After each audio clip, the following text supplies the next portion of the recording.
Welcome to Sports Management Podcast, where you will hear interesting sports management professionals share their stories, experiences, and passion for the sports management industry. I am your host, Marcus Philipsson. Today's guest is Emily Jaenson, the co-founder of the Assist Group, where she is helping companies with marketing, productivity, and more. Emily is also the host of the Leadership is Female podcast, and she has been the general manager for Reno Aces Baseball Club, a role which at the time she was the first woman to hold in over 20 years. Get ready to learn about her TEDx talk, 6 Behaviors to Increase Your Confidence, how it is like working in a male-dominated industry, the top 3 hurdles for women in sports, her biggest regret from college, and much more. Emily Jaenson, welcome to the Sports Management Podcast. Oh, thank you for having me, Marcus. Happy to be here. How are you doing? I'm good. I'm really good. We were just chatting about Monday morning in Reno, Nevada, and it is the best time of year entering into fall. So weather's beautiful and nothing to complain about. So all good. That's great to hear. And as I told you, we are heading in Sweden. The fall is not the best time of year, but we make do.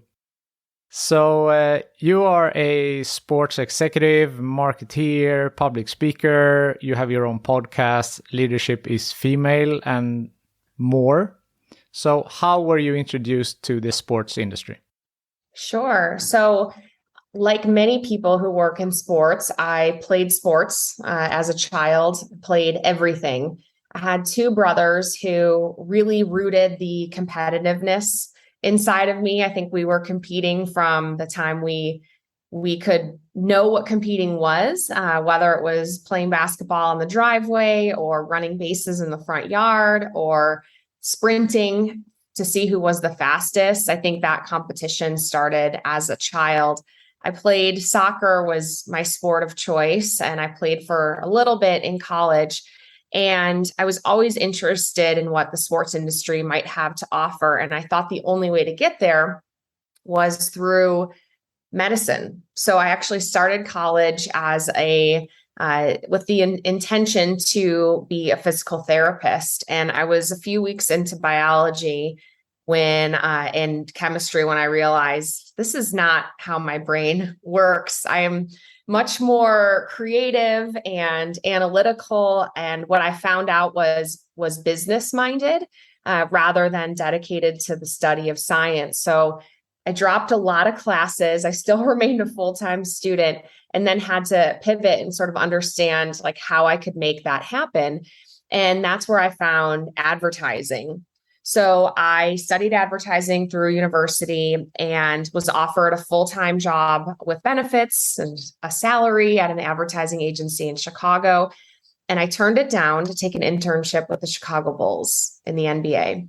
And I worked there for the entirety of the internship, almost 10 months, finished first in group sales. And one thing I like to note is that this internship class had 12 new college grads jockeying for a full-time position in the organization. And we all worked really hard. And at the end of the term, they hired 2 people. And even though I finished first in group sales, I was not one of them. And this was my first experience dealing with what I was considering a failure in my career. I didn't win the spot. And as somebody who's a competitive person, that felt pretty tough for me.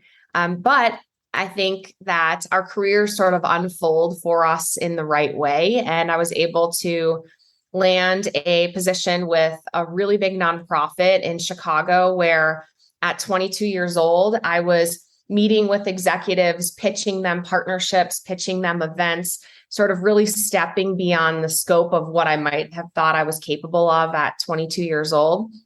And that helped me grow really quickly. So that was my start in the sports industry and why I got into it. And, years later, I wound up in Reno, and the only job that the Reno Aces, which is the AAA affiliate of the Arizona Diamondbacks, the only job they had available was an account executive role in corporate partnerships. And by that time, I had about 8 years experience, selling and doing deals. And I thought, this is like a little bit low of a title, but they don't know me from the next person. So I'm going to bet on myself. I'm going to take the job and I'm going to earn the position that I think that I deserve. So 2 years later, I was promoted to vice president of corporate partnerships with the team and led them to reach many revenue goals.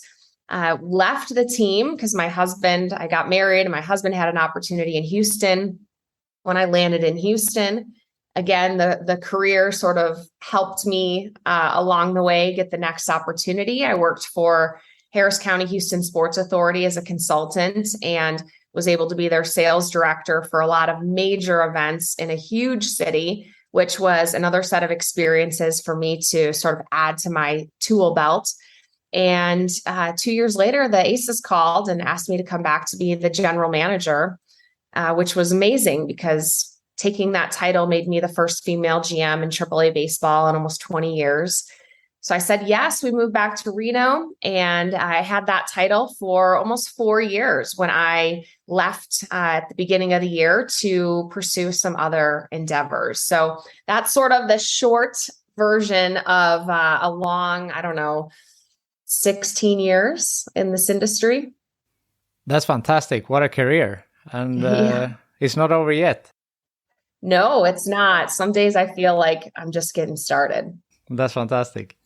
Jumping back to your internship, what made you take the internship with Chicago Bulls, as you said, instead of the full-time job? So I took it because it was my chance. I thought I only get, one shot to make this happen. And this is my opportunity to make it work. And I talked to my parents about it. I had to ask them for continued financial support to take the internship because I had to live in the city. Internships don't pay a lot of money. And I was really fortunate to have them be able to help supplement my income so I could live in the city and fulfill my dream.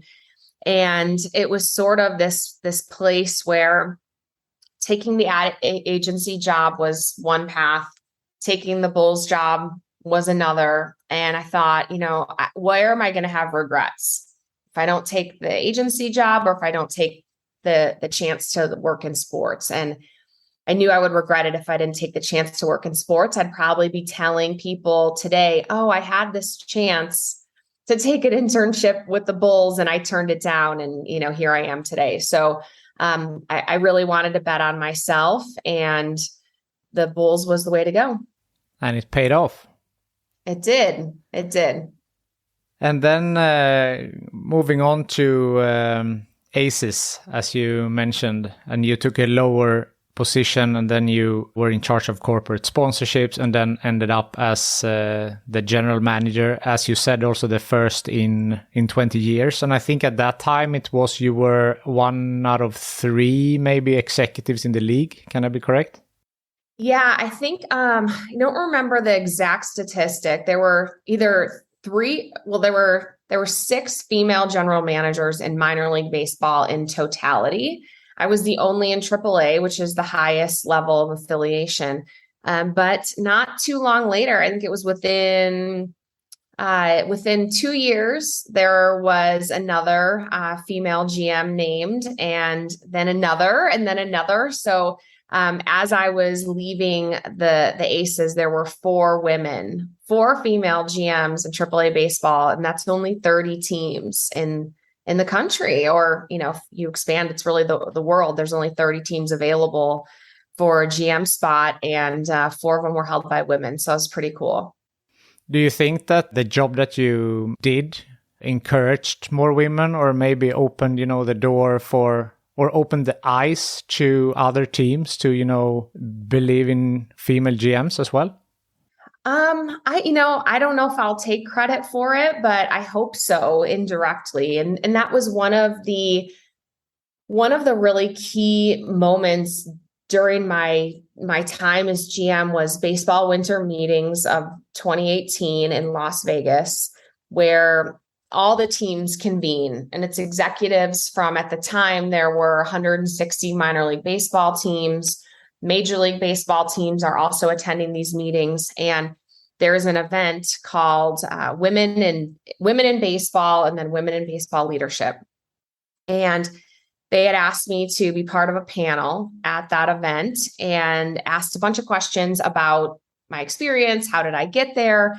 And it was really fun to take the stage and speak to a group of almost 300 women, which was also incredible to see that amount of women who work in the sport convening in one space. And after I left the stage, there was a line that sort of formed to speak with all the speakers and all the panelists to get to know the women better. And one woman after another told me, I didn't know that I could have that job until I saw you. And that was the huge eye opener for me. There's a quote by Marian Wright Edelman. She says, "You can't be what you can't see." And so I thought, okay, this is a chance for me to set an example and to speak up. I wanted to, number one goal was to do great work for the organization, because if I didn't, then it would all be for nothing. But I thought I also owed it to the community to make myself visible so that people could know and see and understand that they could have those roles too. Not just women to go after those jobs, but also the men in the room to see that I was competent, confident, and knowledgeable to own that position. How is it to work as a woman in a male-dominated field, and especially on an executive positions as you had? Yeah, for me, I mentioned at the beginning of the interview, I grew up with two brothers and I played sports on boys teams a few times. And, mostly the men that have been around me in my career have been really supportive. They've given me the promotions, they've mentored me and taught me. So for me, it was just par for the course. Like I tried not to focus on the fact that I was the only woman in the room. I focused on the knowledge that I brought to the table and the experience and the smart questions that I could ask. And sometimes being a new voice in the room, male or female, is hard. But for me, I thought of it as an advantage.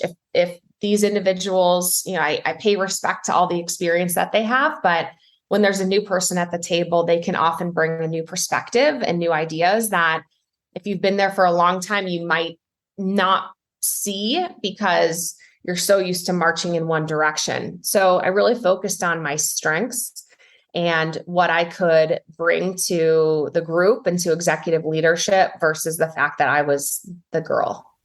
Yeah. Currently, you are the co-founder of the Assist Group. Is that right? Yeah. So I run the Assist Group, and I also have a podcast, Leadership is Female, where we just celebrated 100 episodes.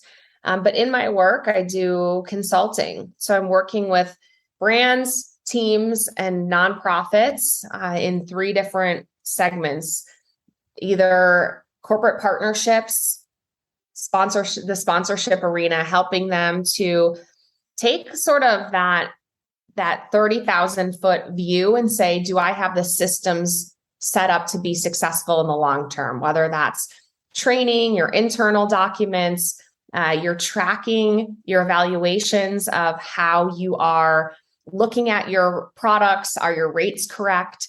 Just that overall evaluation that sometimes organizations are running so quickly, you don't have the time to step back and say, do I have the right systems in place? You're leading that day-to-day sales. So that was something that I had brought in previous career experiences that really helped my teams accelerate our revenue generation. So I want to bring that to others. The second area is strategic marketing. Again, that is something that I made big impacts in the organizations I worked for previously, is looking at a strategic marketing plan that asks one question. The first one is why, and the second is show me the data. Again, I think when we are working diligently, sometimes we have like a focus group of one or a mindset that's very fixed on the way things were or the way you project things should be. And you might not, again, zoom out to take that 30,000 foot view, look at the data, ask yourself why you're doing things. and then formulate a strategic marketing plan that fits your business today and for the next couple of years. And then sort of the final area is in the ticketing side. And that's where a lot of my partners come in to help. I got some great women that work with me, one of whom is Samantha Hicks. She was the Chief Revenue Officer for the Reno Aces. And she's an expert in ticketing and data and analysis and goal setting.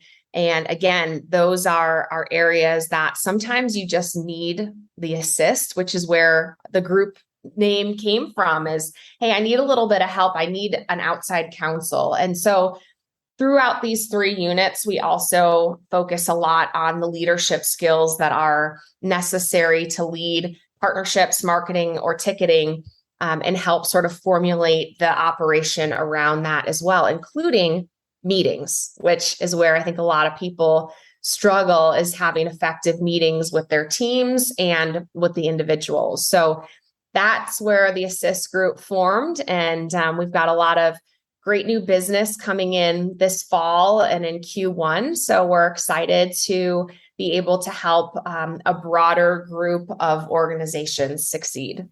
I'm happy to hear. Is this focused on the sports industry, I assume? So sports, brands, and nonprofits. So it's a little bit of everything, but they have those common denominators of partnerships, of marketing, and of some type of sales. So it's a brand. It might not be tickets. It might be product, but you can look at those principles very similarly. Regarding meetings, is the biggest issue that there are too many meetings? Yeah, and I think a lot of people are laughing hearing that question. I think there's too many meetings, and I think the meetings are ineffective. And I think that there's just a lot of talking, not a lot of takeaway, and not a lot of tracking. So that was something that a symptom or a long-lasting effect I think we're still dealing with from the pandemic, when we went virtual without a lot of training on how to do a virtual business, a virtual management style. And there's so many different programs out there that we can be using to manage our employees, manage the outcomes of those meetings, direct the meetings. If you notice, if somebody puts a 30-minute meeting on your calendar, you generally take up exactly 30 minutes.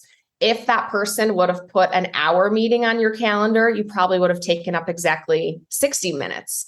So I think we also need to evaluate how much time is necessary. What are we looking to accomplish? Who is part of the meeting? If you're an executive or a manager who's running a meeting and you finish a meeting and there are people that were part of the meeting that never spoke, was that a meeting or was that a presentation? Ask yourself these questions, and also, think about how you're tracking the outcomes and holding people accountable for what was said and what was decided. So there's a lot of different pathways that I use to help manage my team to become more effective and also function without having to either knock on my door at the office constantly or send me an email or send me a message multiple times during the day, wondering what direction to go next. If I was getting too many messages from somebody asking what's next, I knew that there was a malfunction in my management style because there wasn't clear direction on the project. That's so interesting, because I've also felt that it's too many meetings. And as you say, that maybe you have sat in a 1-hour meeting and you don't feel any different afterwards. Yeah. And the other topic, just real quick, based on what you just said, you sat in a meeting and you thought, oh gosh, why was I here? Meetings are expensive. Think about your payroll and the number of employees that work for you and the people that you're convening together for 1 hour a person, the payroll associated with each person and the outcomes expected from each person. It's an expensive meeting. Are you using that hour effectively? And I think if you can think about it with that mindset, you might be a little bit more cognizant about how many meetings you're setting and who's attending and what outcomes are expected. This episode is sponsored by InSport Education, the online business school for sport. They offer a range of different courses, for example, Foundations of Sport Business, Private Equity in Sport, and much, much more. As a listener to this podcast, you get 10% off all of their courses using the code SportsManagementPodcast10. Click the link in the description below and sign up today. Let's talk about your podcast. You mentioned it. So first of all, congratulations on 100 episodes. Thank you. I haven't listened to them all, but I have listened to quite a few. It's called Leadership is Female podcast. So how come you started your own podcast? So this podcast was born during the pandemic, and the catalyst for getting this started was during the year of 2020, I had a lot of speaking engagements booked, whether it was at a sports conference or just locally to promote the Reno Aces at the time, or speaking to a women in leadership group for any number of industries. And of course, they were all canceled. Some moved to Zoom, but a lot of events we just wiped off the calendar. And I had some time for reflection. And I thought, it's one thing when I'm going in and promoting the Aces, like that's necessary for me to be behind the podium.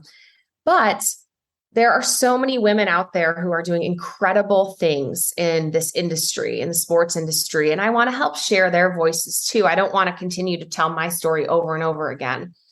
I wanted to share the microphone. And a great way to do that was through the interview format of a podcast. So I took a digital podcasting course over the summer to learn about podcasting and marketing and putting out your messages. I'm a very curious and voracious learner. So if I'm going to step into anything, I want to do the research around it to make sure that, we get a running start. And I launched the podcast in August and started reaching out to my network and saying, hey, I started this podcast, Leadership is Female. The goal is to interview women in sports leadership so that we can lead her forward. It goes back to that original quote, you can't be what you can't see. So what if I collected all these interviews for women succeeding in this industry with all different types of executive level titles?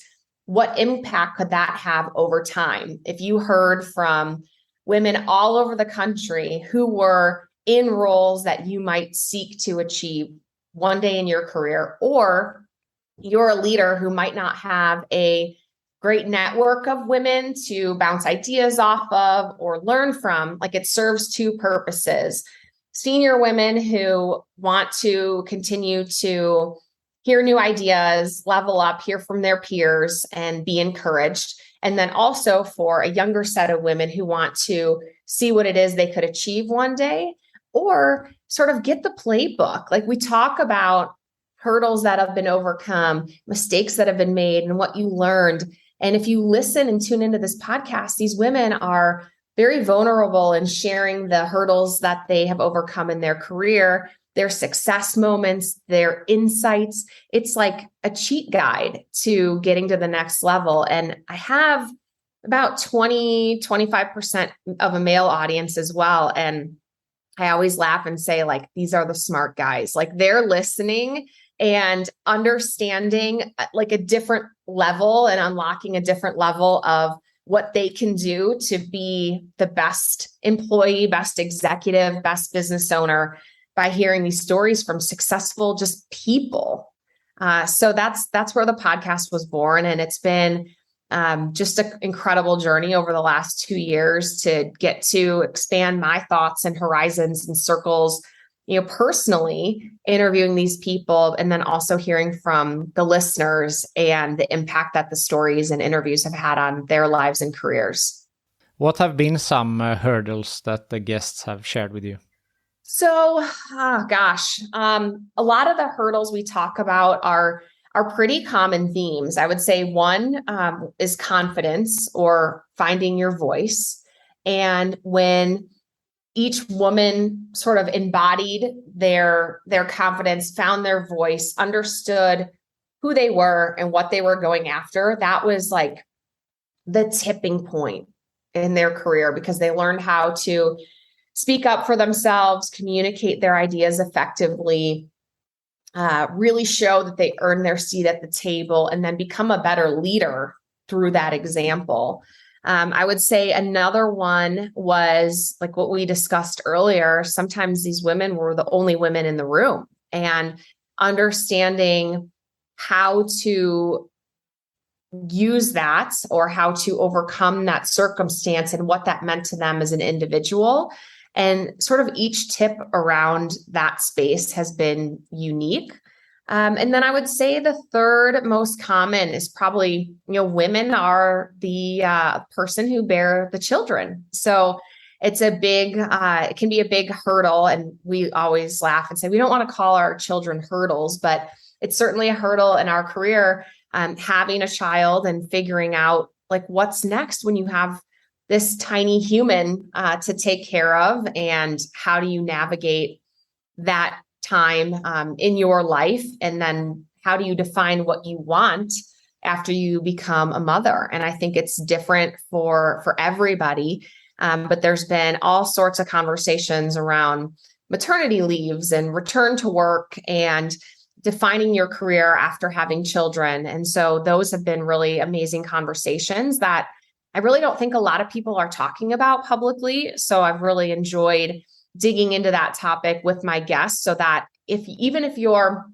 really young in your career and you're not thinking about having kids for 10 years, it can still plant the seeds of potentially what you can do when that time comes. Or for, people who are in that time in their life right now, it gives lots of great examples of how to navigate that tricky time in your life. That's also like the biggest blessing and the most amazing time in your life. So those have been really incredible conversations, and probably the top three most popular hurdles. I assume with being a mom and a career woman also, it really matters in which company you are, how supportive they are with the process as well.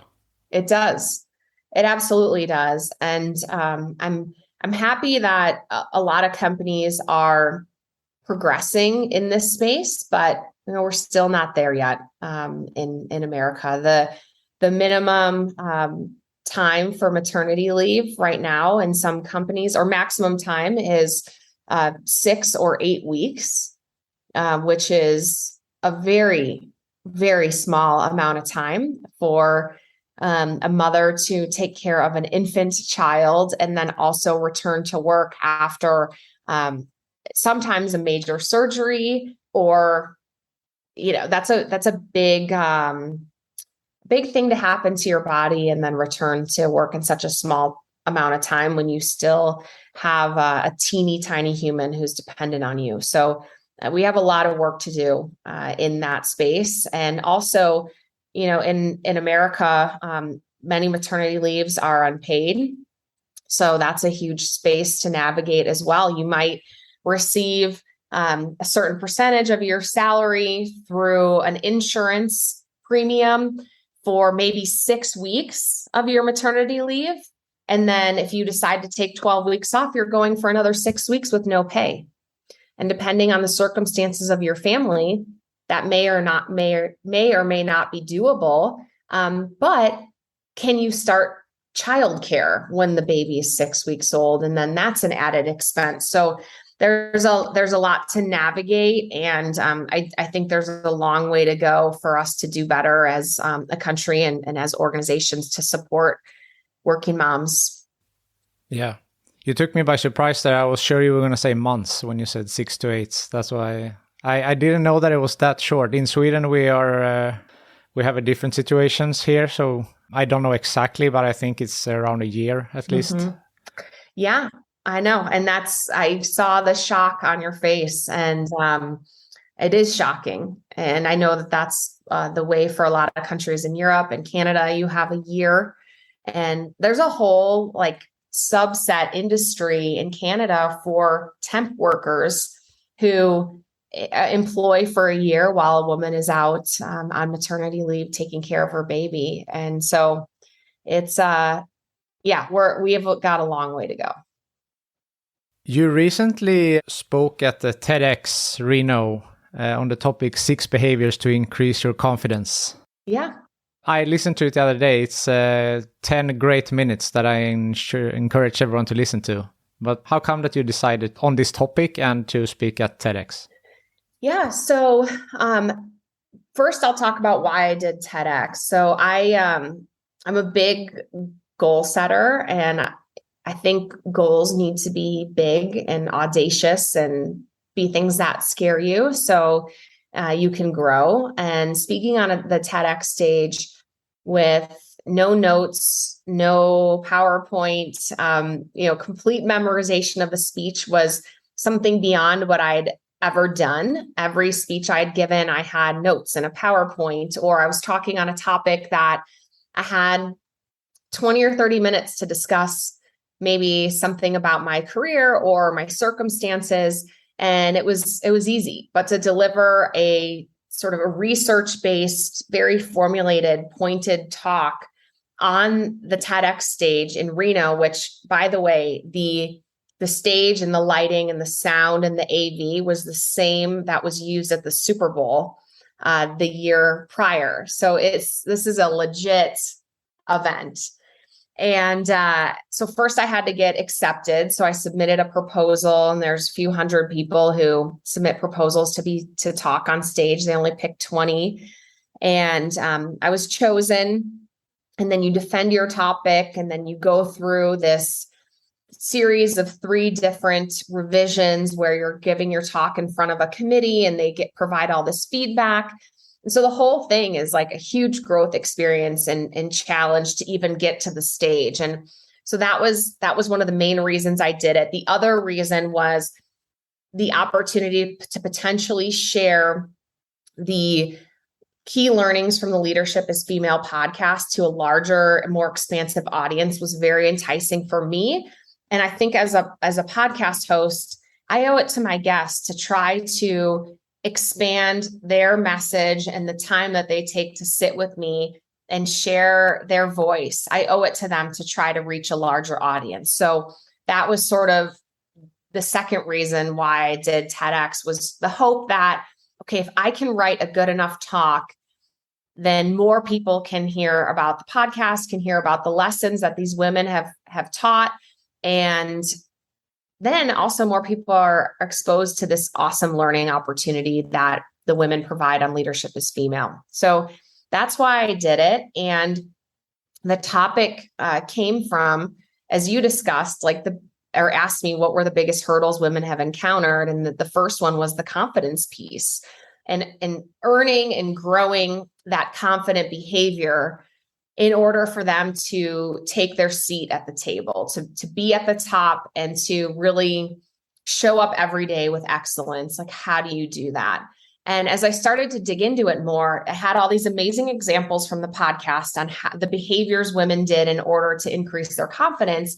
And then also I uncovered this body of research around the fact that behaviors can change attitudes. So there was this set of research that existed that was proving like why these women were able to do this. And so I pulled the research with the examples and put that together in the talk. And after amazing revisions with the help of the committee, was able to formulate sort of these 6 topics, these 6 ways in order to increase your confidence that are pretty simple little reminders that you can think of, like, oh, I really don't want to do this, but I need to do this because either it's part of my job or I want to be a person who shows up in this way. Okay, here's like a quick hitter piece of advice that I can just implement and then go. And, the one I'm thinking of is, and you guys will have to listen to the talk, but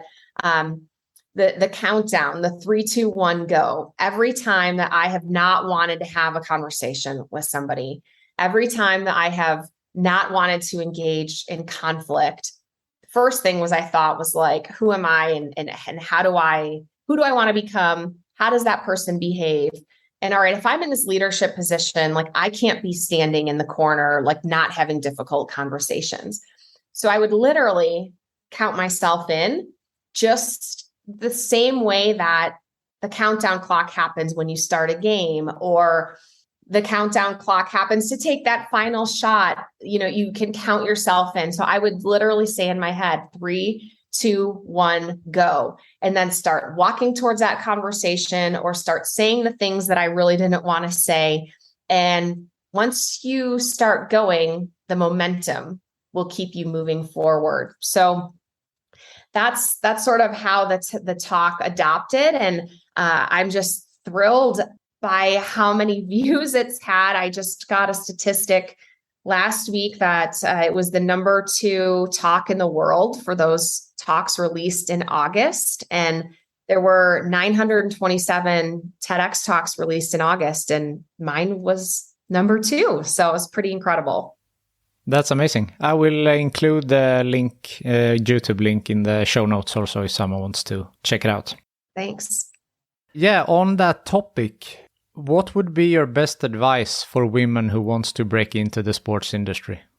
Yeah, I think my best advice is to start. There's so many opportunities out there, and to really broaden your perspective on what it means to start in the sports industry. You're not going to start as a vice president or a manager, like you got to start somewhere, and that can be working in guest services for a pro team in your area, or if you're in college, get involved in university athletics. When people ask me, was there an opportunity that you missed, or what's one regret you had for your career? That would be my regret. I went to University of Illinois. I went to a Big Ten school, and I did not get involved in college athletics. It was right under my nose, but I couldn't see that opportunity. So for those who are still in school, look into that. Number 1, it's right there. You can walk to work. And then for those who are, in big cities, if you can't get into the front office, if you can't find a job or an internship in the front office, work in guest services. You will be noticed. If you are young and wearing that guest services shirt, showing up, giving your best every day, people and executives in that organization will take notice of you and your work ethic, and I can promise you'll get an opportunity. That's great. We talked about it very early on the episode about the bumps on the road in your career. Is there any other that you would like to share? Definitely the university one was a one that, like, looking back, I just think, oh, Emily, if I could just talk to that 18-year-old girl and tell her to walk past the gym, just another block to the athletics office and look there. I was really, I think, focused at the time on would I still continue to play soccer and what did that look like? I was looking more at the field than behind the scenes. But I would love to be on my shoulder in college and just whisper in my ear, like, go and do that. And as far as another regret, I mean, not really. My career has been nonlinear, I would say, but somehow I've been able to tell the story of how one opportunity led to another and how each stop along the way has made me a better leader, a better executive. I think because of the diverse set of experiences I have, I bring a more global perspective to the table as a leader. So while some people might look and say, you should have stayed with a team and been there for 16 years. I wouldn't trade my career and the experiences I had for anything. And I think you just have to look at your own path and own it as your own and just make the next best decision that feels the best for you when you're ready to make your career move. So that was a bump and an advice. Yes, it was. That's great. Is there something that I haven't asked you yet that you want to bring up? We talked a lot about all of it, sports experience, the podcast, TEDx, the new company.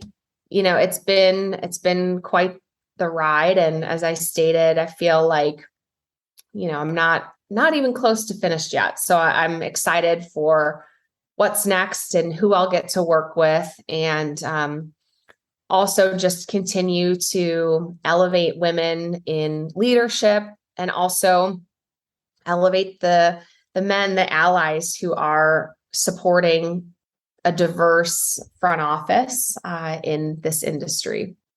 I'm excited to continue to follow your career journey. But before I let you go, the last question that I ask everyone is, if you could choose the next guest on this podcast, who do you think that I should talk to? Oh, that's a tough one. There are so many amazing women. And the one who's really top of mind right now, I would say Ariel Moyal of Moyal Enterprises. She is incredible. She was guest number 101 on the Leadership is Female podcast. Her episode came out last week, and she focuses on elevating brands through athlete partnerships. And she launched her company, Moyal Enterprises, in the beginning of the year, and has an enormous client roster already of just incredible names and brands that she represents. She's amazing. So I would say her. She's very top of mind. But I have a Rolodex of amazing women in my head who have just been incredible beacons of light to lead the industry. Yeah, I'm sure. And if I go through all of your episodes, I can find probably all of them there would be great guests. Yeah. And you know what, who else I would say? Laura Dixon, who leads the Pro Sports Assembly. It's definitely somebody you should look into hosting and also promoting Pro Sports Assembly, which is a collection of professionals and teams right now, I think only in the United States, but they're bringing professional development and research to this industry that we haven't seen, like sort of a one body that has focused on leadership and growth and really who's involved in the industry and how much are they being paid. And they're really great. So I would also say Laura Dixon. I can never just do one. If you ask me for one, the answer is you can say as many as you want. I appreciate all the input on great guests. Yeah, of course. Well, thank you. Emily Jaenson, thank you so much for taking the time to be on the Sports Management Podcast. Thank you for having me, Marcus. Appreciate it. Thank you for listening to the Sports Management Podcast. Please hit the subscribe button so you don't miss out on any upcoming episodes. Also, feel free to leave a comment about what you thought about this episode. If you want to get in contact with me, send an email to sportsmpodcast@gmail.com or hit me up on Facebook, Twitter, or Instagram @sportsmpodcast.